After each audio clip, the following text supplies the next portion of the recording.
On a pshat level, Golus and Geula is a timeline.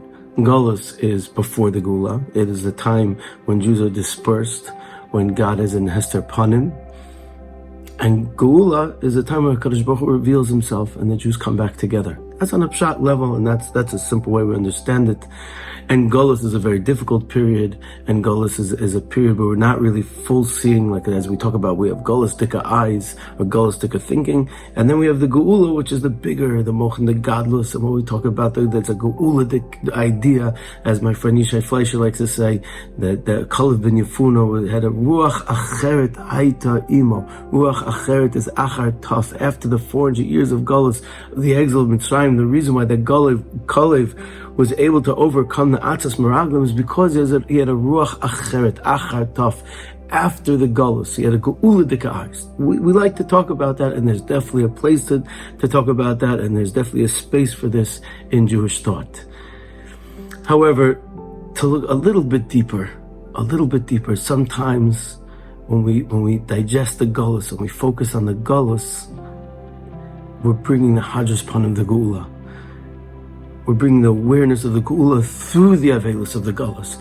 Through the idea of the Golus, we're bringing about the Geula. Not thinking about the Geula, what will be, and the Geula Dika eyes, and run away from Golus, they think about by embracing the Golus, we're in times of Geula. And these are the words of Rabbi Nosson. He writes it in many, many places, but one of them is Hilchos Karchog, so V'skaka. He says, V'zeh bechinas lasum avlei Tzion pe'er tachas efer.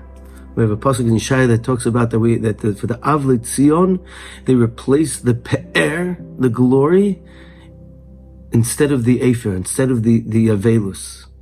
And the idea is that when one is misavel over something, misha misabel Yushalayim, when one is misabel, he's bringing out the pe'er. When one really engages in the Golus and says a geshmaka tikkun chatzos and is thinking about the Golus that we're living in and embraces HaKadosh Baruch Hu's talking to us in the way of Golus. He's not talking to us in the way of Geula right now. And if we embrace that communication from Hashem within the Golus, within the tikkun chatzos, within the kinos, within the B'mistar Tib Chanafshi, to hear HaKadosh Baruch Hu's crying in the Golus. And that is a form of Geula, that brings a Hadras Panim, because that's the way HaKadosh Baruch Hu decided to communicate with us right now.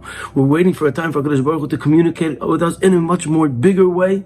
But right now, HaKadosh Baruch Hu decided that this is going to be the Golus. This is going to be, I'm going to whisper a little bit, and you have to listen very carefully. You have to bring your ear very, very closely, because this time close. But that's what the will of HaKadosh Baruch Hu. Not just to wait for the time of Geula and just say Geula, Geula, Geula, but also to listen to the whispering of HaKadosh Baruch Hu, to come closer, to enter into the inner place of HaKadosh Baruch Hu, b'mistar tib chanafshi, to change the pe'er tachas ha'efer. And as Rabbi Nosson says, Nimtza she'ikar kol havelus v'hahesped chas v'sholom rak b'shvil hadras panim v'sholom. The whole Avelus and Hesped, whether he's talking about there at Tzaddik or you're talking about Yerushalayim, it's there just to be Megal the Hadras Panim. When we have an Avelus for a Tzaddik, all we're doing is, it seems like it's a very sad time and we're missing him and it's horrible that he's not here, but what we're really saying is we're bringing out the Hadras Panim of this Tzaddik. And the same idea when Yerushalayim, when we're crying over Yerushalayim, it's putting Pe'er Tachas Efer Daika Kaideh Bizoyin V'Amarim Zochen Hadras Panim, through the Bizoyon, and to think about Golus and to engage the Golus and to look at the eyes of the Satmar Rebbe who understood this idea of listening to HaKadosh Baruch Hu in Golus. Then we bring the Hadras Panim b'chinas Pe'er l'Shalom Gadol B'Yoser. It's the greatest Pe'er that we bring HaKadosh Baruch Hu.